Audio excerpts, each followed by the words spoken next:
Hey YouTubers, today topic is the shared preferences plugin.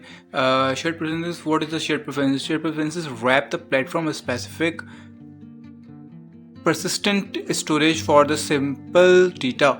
Simple data means you can store the integers, and you can store the booleans, and you can store the strings as well.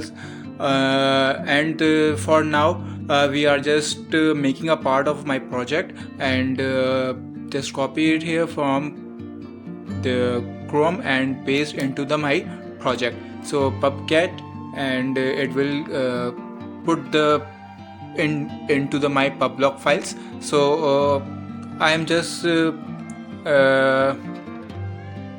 okay, I am just finding the functions where I am calling. Okay, so I am just creating the function. I am just setting the user ID, so I just name the my function set user ID, and parameter into the parameter I am just put a variable name as user. I am calling it set user ID, and passing the set user user ID. Okay, set user ID and passing the user ID into the parameters, because I am setting to the I'm setting the user ID into the my local cache. So I have just created the functions, and into the functions I am just write the shared preferences as equals to await.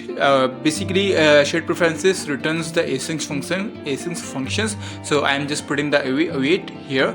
Okay, shared preferences is equals to await shared preferences dot get instance. It will take the instance of your functions. Okay, so I am just put the asyncs.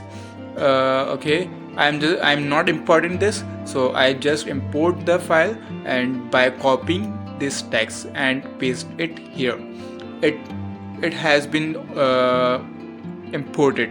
Okay, so I am just check it out where whether is my ID is secure or stored into the cache. So I am just put the pref dot set int. As I told you, this set the integer values, boolean values, and list of or the strings. So I am just put the key, user ID, and the user basically the user ID, which bring out by the set user ID parameter.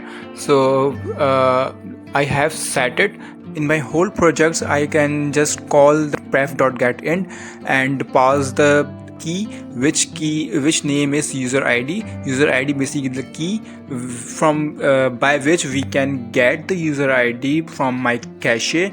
Okay, this key I can get my user ID in my whole project. So I hope this video is very helpful for you. Thank you for watching my video.